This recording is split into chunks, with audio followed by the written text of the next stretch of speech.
Hello everyone, I greet in the name of God Almighty. My name is Apostle Newton Silas and I'm here with Nancy Grace, and today we have a very interesting topic to react to. It says, it's my story with Quran and Mufti Menk part 1. I believe that this is going to be a very interesting video. So guys, if today happens to be the first time of you checking out my channel, don't forget to subscribe to my channel and follow me on my Facebook and Instagram. And if you have any video you want me to react to, don't forget to drop it at the comment section and I'm going to check it out. So guys, before we get on to the video, I'm a theologian and I make this video not to discredit anyone's religion.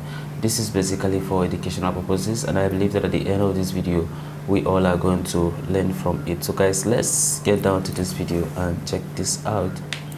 يا لغتي عربية حسبي بأنك منطقي وبياني عربية قلبي.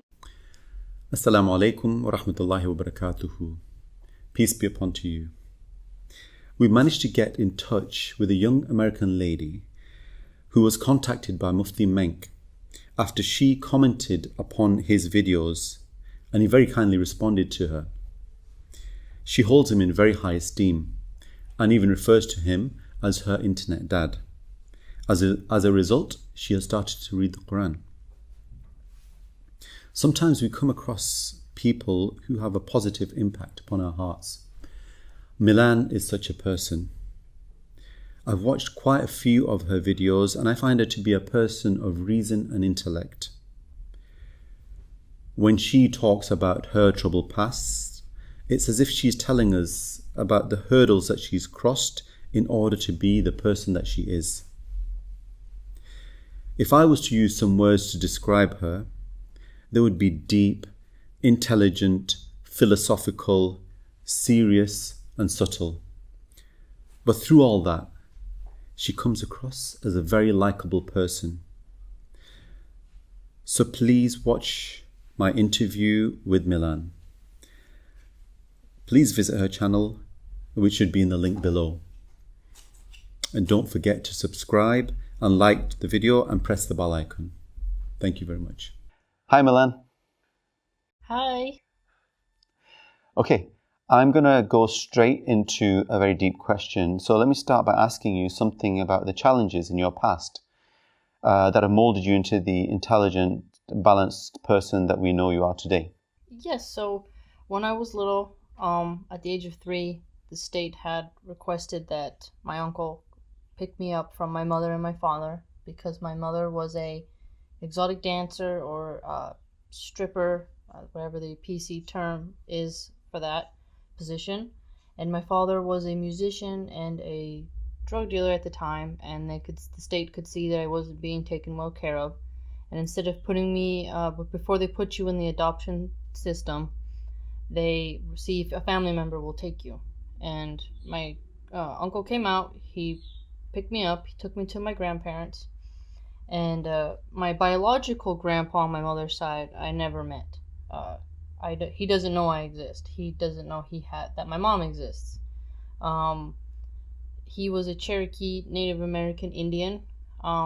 So at that time, since my grandma was on the white side, interracial relationships at that time in the Mormon community were not that apparent. So she decided to keep that quiet. And because I grew up in this very strict Mormon community, with a lot of, I guess you could call it not shame, but there's a stigma there. And if you don't have the cookie cutter family, it can cause you to feel like an outcast. You don't have your mother, you don't have your father, and then both of them are considered the black sheep of really most communities, really, not just the Mormon. And I looked for wisdom in very troublesome places. There's what you call OGs, basically, men who have served time or involved in the tougher scene, and I hung out with some of them for protection, most of all, because when people know that you don't have anyone to protect you, it can cause a lot of problems for you. They know You don't have a mentally, you know, great grandma. My grandma had a lot of mental problems because of her childhood, her traumatic childhood. And then my grandpa, who was I'm going to call him my grandpa from now on. He's technically my adopted grandpa, but he is basically my grandpa. So he would be at work most of the time, and he was, gone real early and would come home real late. He didn't really have that much time to kind of observe everything. He was a good man, but he didn't drink, he didn't smoke, he was very laid back, but he was tired, black cracked, callous hands, hard worker. So it's easy to get led astray. And then I looked to Hollywood pop stars for my education. In the Mormon community, there is not a lot of, let's just say, human anatomy education. You can call it sex education. Some people have different terms for it to teach you about everything like that. And I really didn't get that. And most of my education came from the pornography industry. And it was very troubling because when you had people like, at that time, Britney Spears, she was a pop lady, right? But if you watch these media women, there's a lot of materialism, there's a lot of show everything, there's a lot of partying. You can get lost within their magnetism very easily and think this is the way it should be, this is how you become beautiful, this is how you become a woman, this is how you show you're powerful. And then also being involved in the more tougher crowds, there was a lot of street brawling. And this was before I, had decided, to take it in a gym. I thought it was, more to be more rowdy, to be more of a goat. It caused a lot of problems. The intelligence I had was always there, but the sense of wanting to belong, the sense of guidance, the sense of wanting to have some sort of elder who didn't just stand and judge was very hard to come by. And there wasn't a lot of powerful women examples to look at. The women who were around were more, strict, kind of like judgmentally. There was one particular woman, though, who I have to give credit to, who she had a daughter who was like 1 year older than me, and we're still friends to this day. And this woman was a good Mormon woman. She was very kind and loving, and she often took care of all the kids in the neighborhood. And if it wouldn't have been for her, my childhood would have been much more dark because there's so many addicts within my family. I had 2 stepmoms who were drunks. One overdosed with pills and alcohol. I had 2 aunts that overdosed with pills and alcohol. There's a lot of incest in the family. That's a dark side of very close-minded bottleneck communities that don't expand to new ideas or want to reach out to new people in certain ways. And that type of suppression expresses itself in very sick ways. And so you can get lost pretty deeply. And that's one of the challenges, is that I had to choose, do I survive or do I have my mind? And at that time, in those situations, it was a tough time. And then I had ran away. I tried to run away once when I was little. And then my person I was going to run away with when I was a kid, she decided not to go, so I didn't go. And then as I got older, I was about like 15, I ran away once, and then my mother, she had called my grandmother. This was the first time I had actually talked to her. She came out one time when I was 12. Not when I was 12, when I was in the 4th grade, sorry. And she left the same day. And in the 4th grade, she came out, she was with an older man, which is very common in the sex industry. Is usually there's a woman and she has an old sugar daddy, they call it. Someone with silver hair, and he had some exotic bird. And I was like, who's this guy? This is my mom. My uncle had, I guess, told her to come home and to change her life. And she got mad and she didn't say goodbye to me. She left. So I went to school, like saying I'm gonna see my mom. I saw her previously the day before. I was like, I'm gonna go home, I'm gonna see my mom, and she left without saying anything, no note. That was the first time I had saw her and the last time until this time that I had run away. And so my mom said, come to Philadelphia and live with me. and because you can come out here and see how it is. So I left to go with her. I took a Greyhound 5 days to go see my mom. This was going to be the first time I had really got to see her. And then I went to Philadelphia, got off on the Greyhound, saw my mom. She had a boyfriend at the time named Bimal, he was from Calcutta, India. And then I looked down and I had a little brother there in a stroller. He's maybe like 5 months old. And I was like, when I got off the bus, I thought I just have to look for a woman who looks like me, because my grandma my whole life had said, you all look like your mother, but in a very negative way, because my grandmother did not like my mother very much. And I just thought, okay, I just need to look for a woman who looks like me. At that time, those were the old Kyocera phones, like the old cricket style phones. The images were not very like clear. My mom didn't send me like a picture of her, but I figured I could pretty much match her up out of the crowd. And I went to live with her, and Philadelphia was a hard place to live in, but it was definitely a tense area. And then I went to a pretty tough school, Kensington Business School over there. That was the high school that I went to. It was a pretty tough school. I did fight in that school, but I had to defend myself. That was the way you learn is someone comes at you, you fight, and then they leave you alone once they know that you were willing to fight back. So basically that's a close overview of some of the challenges, yeah. Yeah, so you started to learn martial arts and stuff like that at that point, I take it.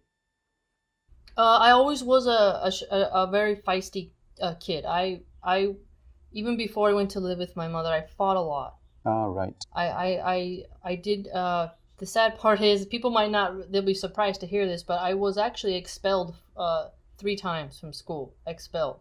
That means you have to get suspended 4 times and then get expelled. I did fight a lot. I won a lot, and I would fight in parks. It was when you're angry and people are treating you like you're trash. You are poor at the same time, and you just feel like I'm in this void. No one cares. Can I? This is something that you'll be able to answer, because you have had such a rich history. Let me put it that way. Okay, so many things happening in your life, which to me, it really boggles my mind the way that you've survived through that. But I know you've read this at one point. I can't remember which surah you've read this in, but basically Allah doesn't give a person troubles more than their shoulders can bear. And I may have worded it slightly wrong, but he gives them burdens that their shoulders can bear. And how true do you find that in your own life? Because you've had a huge share of troubles in your life. Yes, I think the most apparent one was one time so I left my mother eventually, right? And I came to California in 2007, and I did live in a bad area called Richmond. So I went from one Philly hood to another hood in California. And a good example of me feeling I was tested and how you survive was I went to go knock on my neighbor's door. She didn't answer, and there was 9 girls just hanging out about 7 feet away. And then as I turned around the corner, I have long hair, so a girl, she grabbed the back of my hair and yanked on it, and I started getting into a brawl.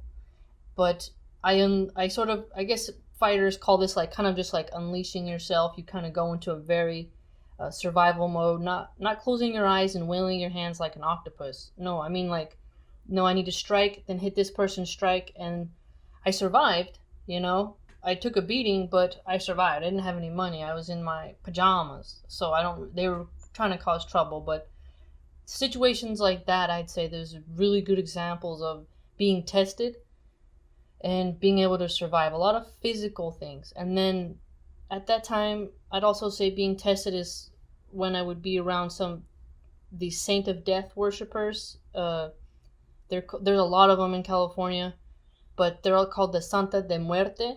That means like the Saint of Death. Now, the Catholic Church has said that is not included in the Catholic Church.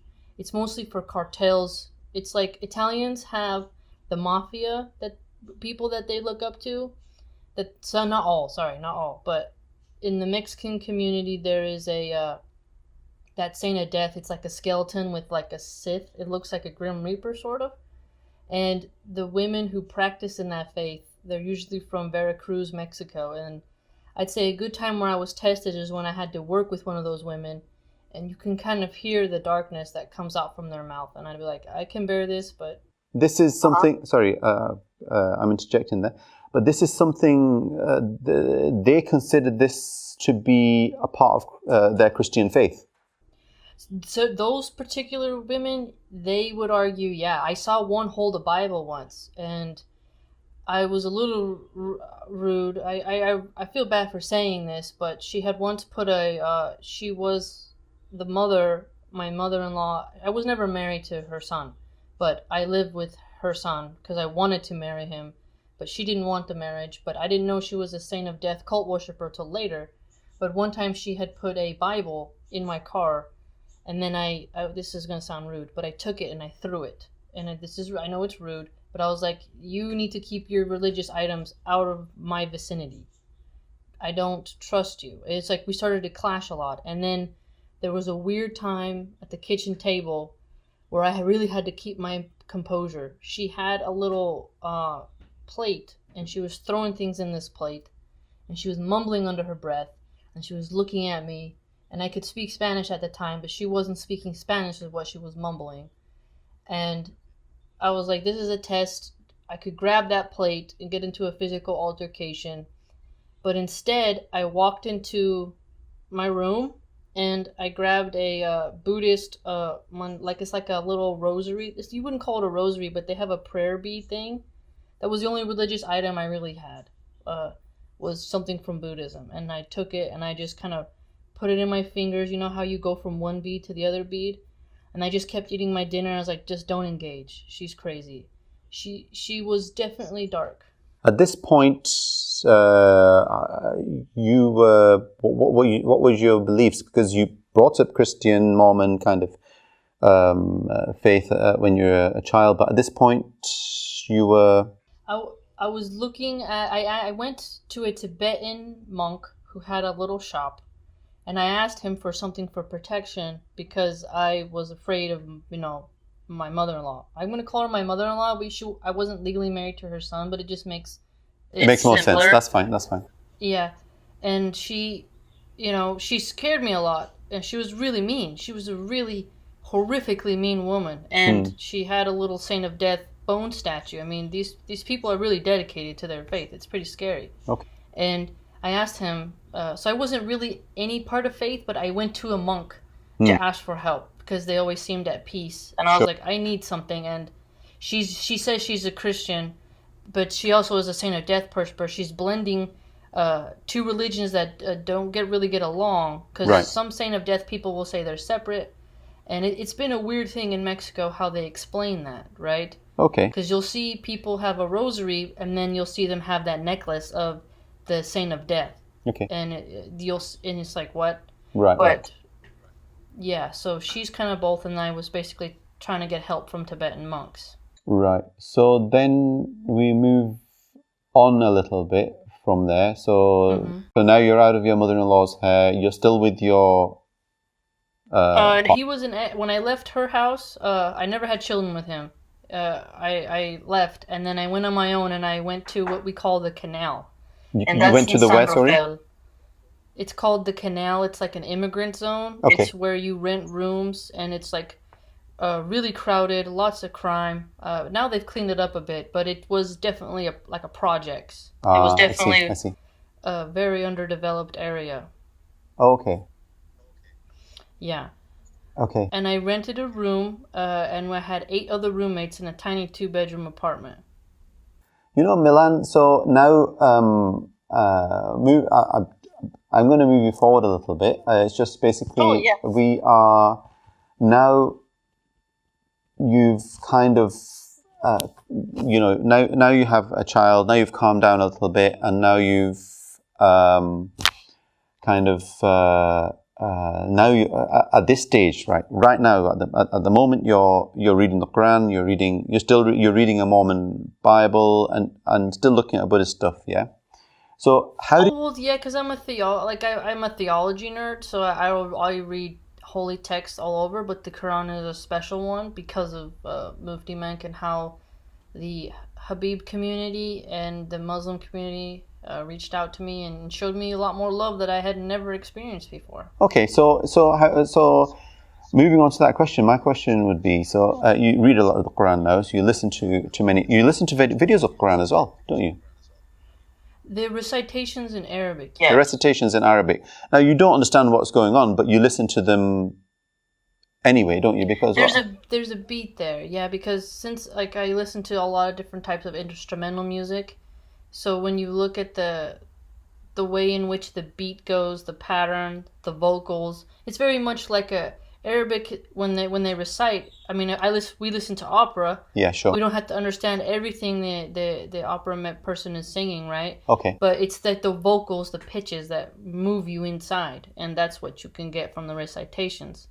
I'm going to give you an example. I listened to this one guy, Jeffrey Lang, Professor Jeffrey Lang, when he became Muslim. He didn't understand Arabic, but his friends said to him, "Jeff, why are you listening? Why do you go and when you pray behind the Imam and you listen to the Quran?"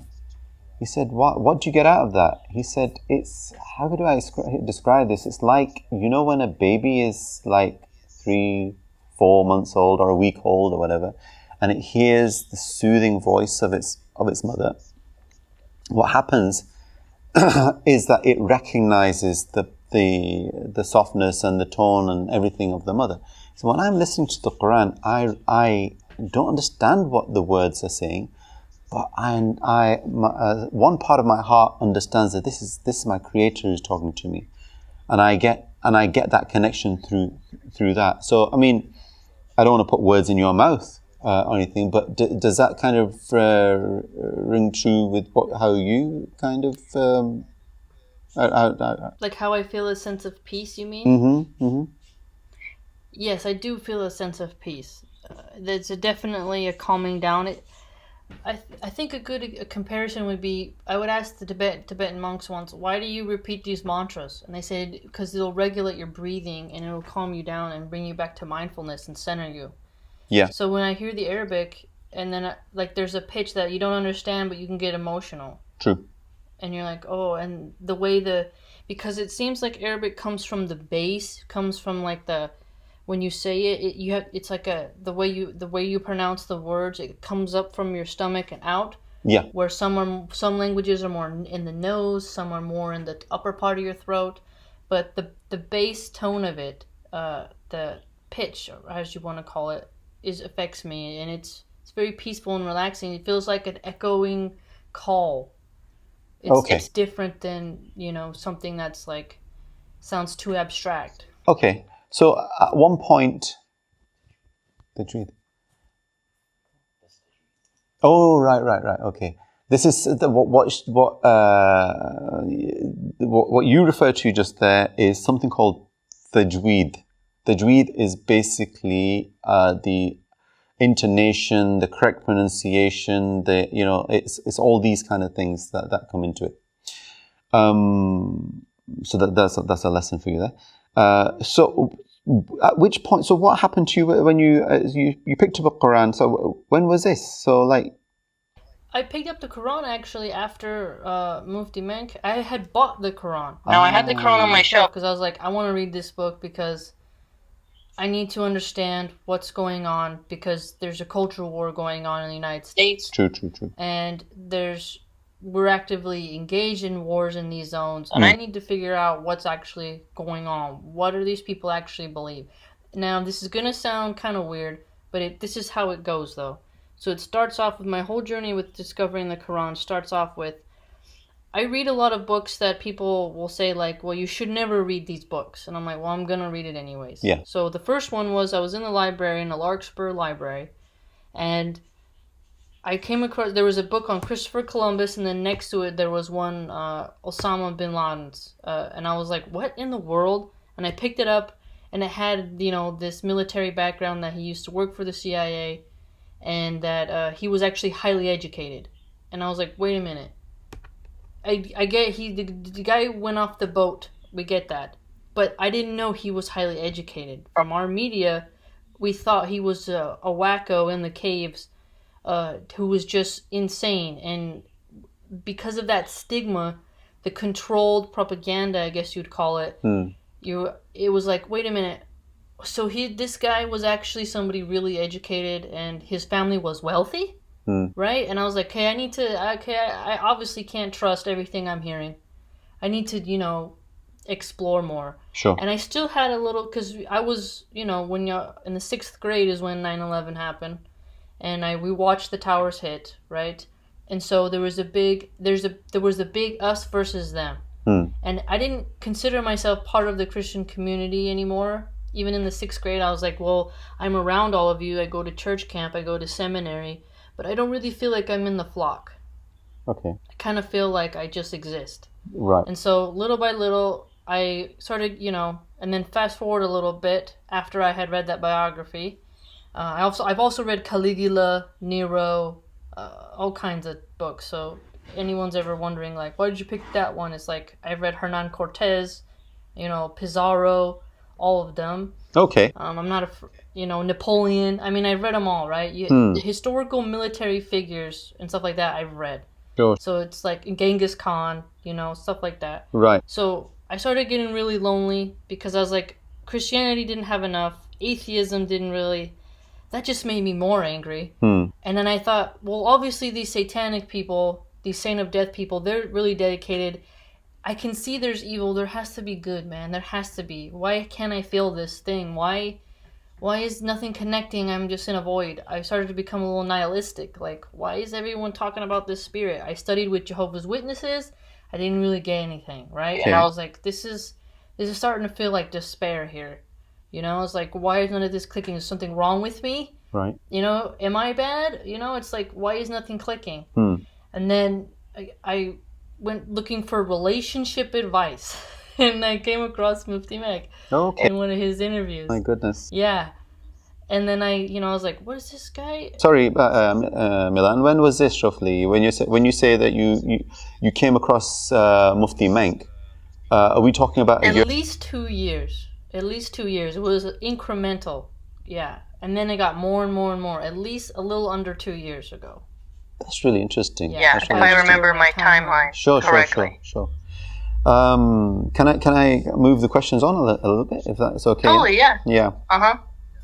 So I believe that Muslims and non-Muslims will be inspired by the way you read the Quran, as I am.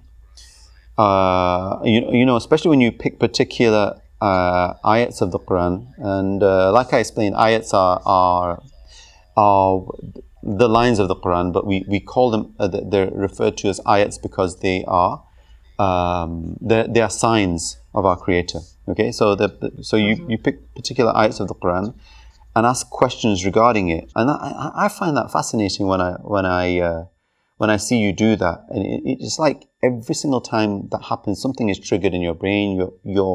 You're questioning it, and so what are your thoughts on that? So you know, when you come across those things. So when I come across certain verses or signs within the Quran, you mean? Yes. Well, it's interesting. It feels like somebody's talking to you from the past.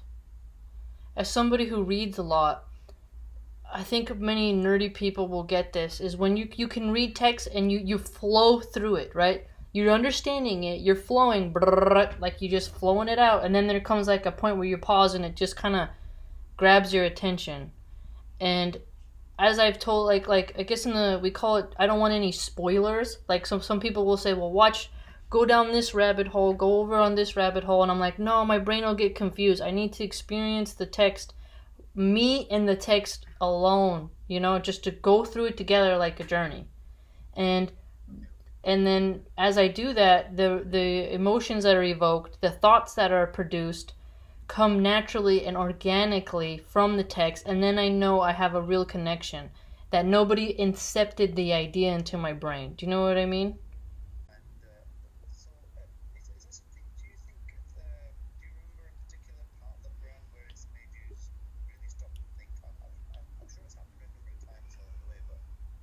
it's when he says the tests and merciful. Like, he's often forgiving, most merciful. Oh, yeah. That is the number one thing that comes into my head more. And the testing is something that it's really helped a lot. Because if I would have thought of that when I was younger, I would not have had so much resentment, right? Because when you're little, you're like, why can't I just have a mom? Why, like, walk into school alone? Like, why do all these crimes happen to me? Sure. Why do I always have to brawl? Why is this the way it is? Why is this? You know, and I'm like, why? You know, why do I have to be poor? Why do I have to be like this? Like, when, you know, especially younger. Oh, you know, why do I have to have a grandpa who's never home? And like that type of thinking would have helped so much more than hearing how much I'm a sinner, right? Than hearing the fire and brimstone lectures don't really work with me very well, because I was so fierce and angry inside that if you tell me I'm gonna burn, I'd be like, well, my life is already bad, so go ahead, you know, do what you're gonna do your worst. It's like if somebody's been tortured and then you tell them you're gonna torture them more, you're like, well, okay, all right, my brain is gonna rewire, and I guess that's gonna be my life.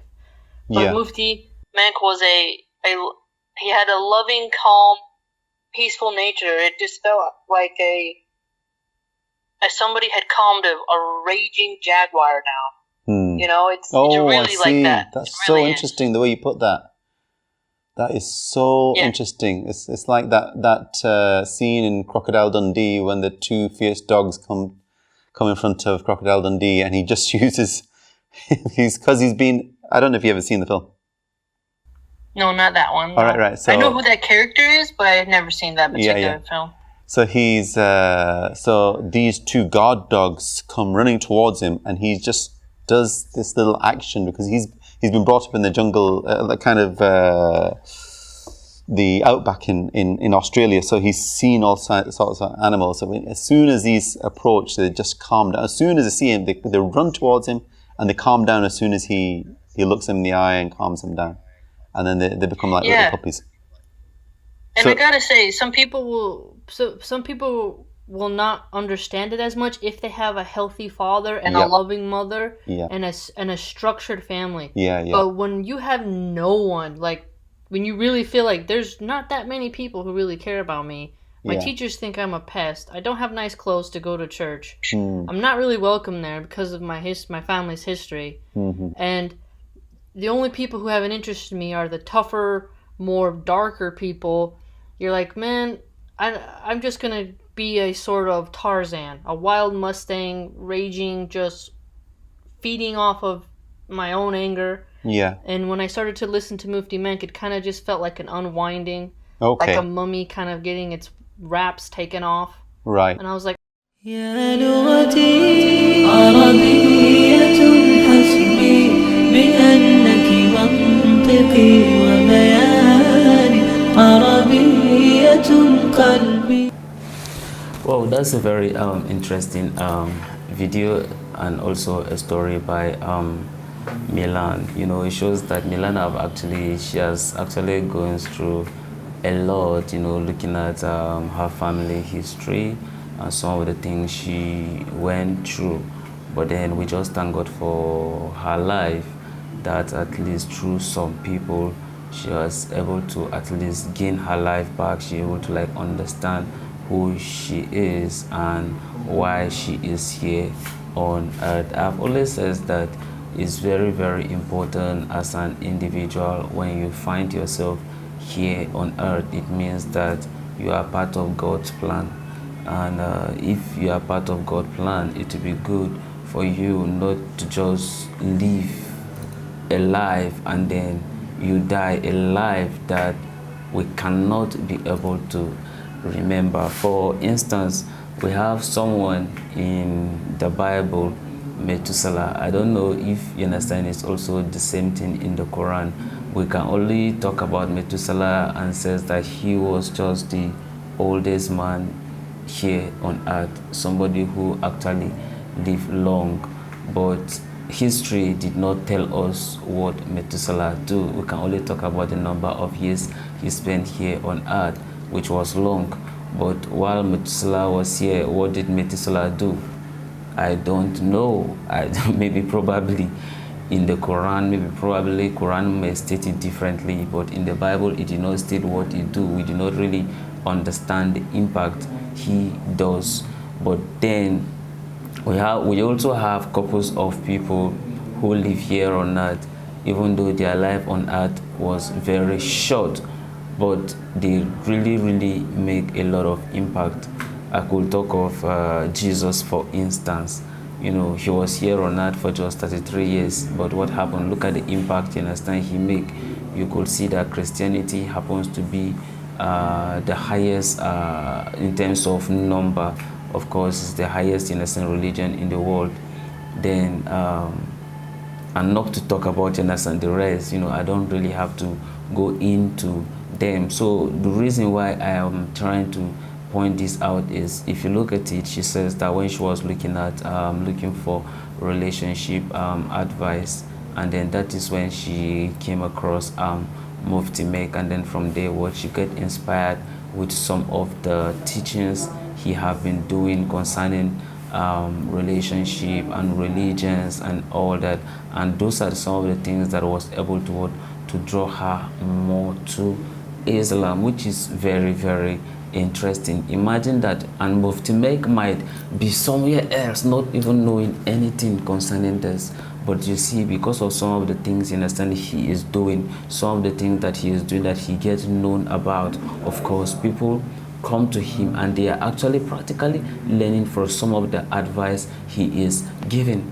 But whereas he might be somewhere else, in a sense, not even knowing that yes, somebody is somewhere learning a lot about him, or get inspired by some of his teachings, which was just a very interesting. But then one thing is just for sure, irrespective of the kind of life or family you find yourself, you just have to never give up. Of course, if you listen to Milan, she was talking about how her father is into music, drinking, alcohol, and the rest of it, right? Same thing, the mom doing stripping and all that, right? So she didn't really come from this kind of when it comes to morality, like it was not that, you understand, good. But then she just have to look out for herself, and then when she was growing, of course, things like that, in a sense, would actually affect you, and that resulted for her education that she was talking about, get expelled more than 3 times, and a lot of things, having a rough childhood, trying to figure out, understand herself and where she belongs. She just understand that yes, she's existing, but she was not that devoted. Why? It's because of what the kind of family she kind of find herself. But we just thank God for her life, and then some of the people that inspired her, which I think Mufti Menk, and one of the women, I think she didn't mention her name, that actually helped, you understand, in inspiring her to the point that she just have to take another step, you understand, in the right direction. So all I could say is that never give up, even if things are rough. Never give up. As far as you have life, then there is hope, and if you have God, then everything is accomplished. So I just love it, even though it was just so touching. You know, I can imagine how she was just feeling, going through that kind of situation. And you know, sometimes when people are going through this kind of situation and they get depressed, at some point they kind of feels like maybe if they have a partner or they are married or something, maybe that can be able to like help to ease their problem. But then if you even look at like Milan, like the way she was talking, and the woman that she was staying with, that not really legally married to her son though, but you see how the situation turns out, you understand, it was actually getting much more toxic, you understand. Yeah, not her not actually having the peace that she was thinking that okay, probably if she's there, maybe probably she can find peace. But then the result was, but then it was just so touching, and you know, I just felt like the thing just hit me hard. But then Nancy, let's hear your perspective in the woman view. Honestly, I love this video, and very heart-touching one. And I bless God for seeing her through what she has been through, or what she has gone through. And I know that we all have our past, and we have been through a lot, and irrespective of where we are coming from and different home. And I know that I thank God for seeing her through. The psalmist, David says in Psalm that even though he walked through the valley of the shadow of death, he will fear no evil because God was with him. So it's only God who was with her and have seen her through, despite what she have been through. God, it didn't stop her from reaching her goal. I bless God for seeing her through, and also pray that God also help us to whatever that we are going through or we have been through, that we will be focused, be encouraged and be strong, that same God will see us through, that let's just be strong. Even as the Bible says that even though you may walk through the river, it will swallow you. Even if you may pass through fire, it will burn you, because God is with you. So it means that we need to be on God's side. Let God be with us. If God is with you, he said it in his word that who can be against you? So the point here is that are we on God's side so that he can be able to see us through? Remember, he said he will have mercy on whom he will have mercy. Though some that have gone through a lot and God saw them through, it's not because of their own strength, just that God decided to show them mercy, that they can be able to preach about preach about it, and others may hear their testimony and repent. So it may not be for everyone. So we need to be on God's side so that God will also show us mercy and help us to overcome whatever that we are going through. I also bless God for using those people she mentioned to encourage her to also bring her to fulfillment. That's a very interesting one. So guys, this is the end of our video. If you like our reaction, you should like, share and subscribe. And if you have any video you want me to react to, don't forget to drop it at the comment section and I'm gonna check it out. So guys, remain blessed.